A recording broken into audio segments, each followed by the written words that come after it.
Chers frères et sœurs, bonjour.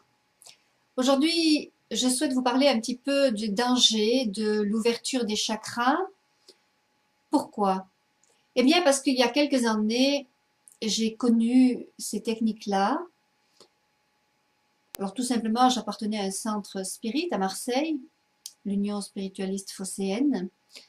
Et un jour, dans ce lieu, le responsable, qui était un gourou, qui était initié en bien des choses comme le chamanisme et bien d'autres techniques occultes, eh bien, il m'a proposé de faire ce qu'il appelait un grand nettoyage qui devait soi-disant durer 1 an et demi. Alors, comme je croyais à la réincarnation, je croyais en mes vies antérieures et que j'avais vraiment vu beaucoup de flashs soi-disant de mes vies antérieures, je me suis dit, oh là là, je voudrais vraiment être libérée de tout ce karma. Et alors, je me suis dit, il faut que j'accepte d'être libérée de cela. Mais je ne savais pas que j'étais dans l'erreur. J'ai vraiment agi par ignorance. C'est pour ça que Dieu m'a fait miséricorde. Alors, comment ça s'est passé? Eh bien, le gourou, qui s'appelait Jean, qui est maintenant décédé, m'a imposé les mains sur 2 chakras. Ce qu'on appelle le troisième œil, qui est ici, et le chakra du cœur, qui se situe au niveau de la poitrine. Et comme il avait des pouvoirs de la bête, puisqu'il avait été initié, il avait passé des initiations, dans chaque initiation, c'est toujours Satan, la bête, qui donne ses pouvoirs, eh bien, malheureusement, il a pu ouvrir mes chakras. Et Dieu m'a rapidement fait savoir qu'il était vraiment en désaccord avec ces techniques-là, parce qu'elles sont dangereuses. Et alors, qu'est-ce qui s'est passé?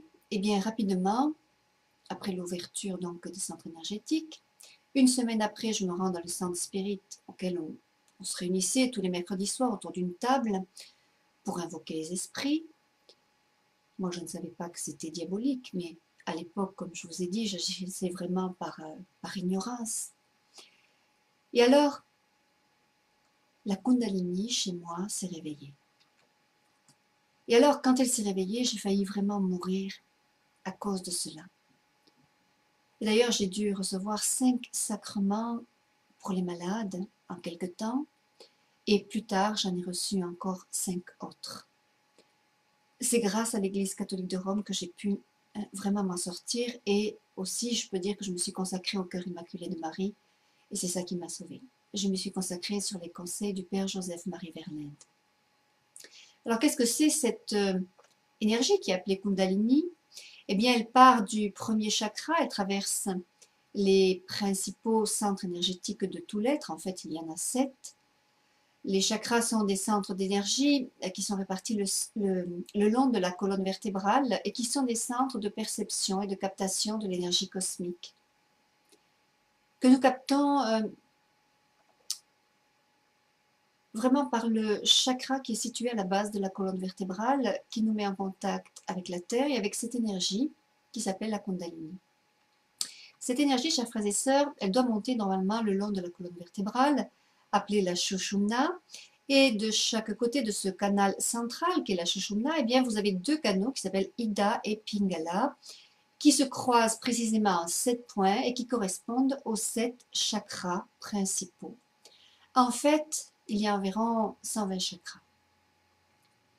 Les 7 chakras principaux sont situés à la base de la colonne vertébrale, à la hauteur des glandes génitales, à la hauteur du plexus solaire, à la hauteur du cœur,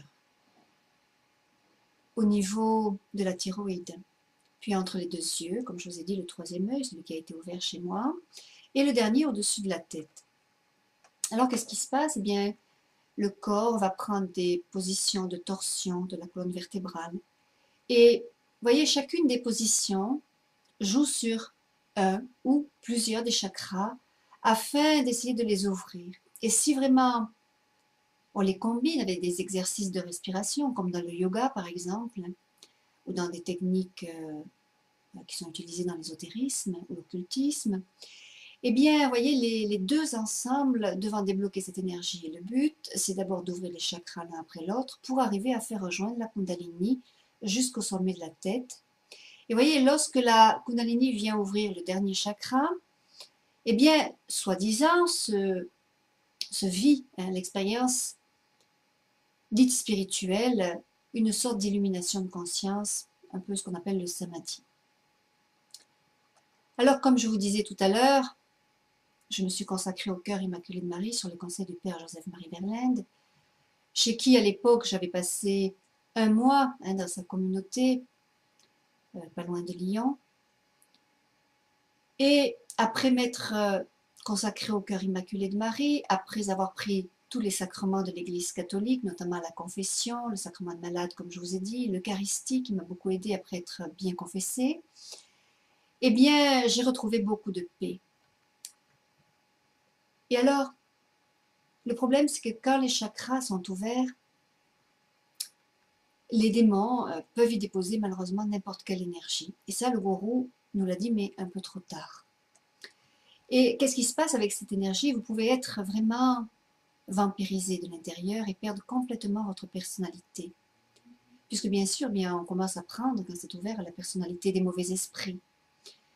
Personnellement, c'est ce qui m'est arrivé pendant un certain temps. Maintenant, ça va bien, mais pendant un certain temps, c'était beaucoup plus difficile.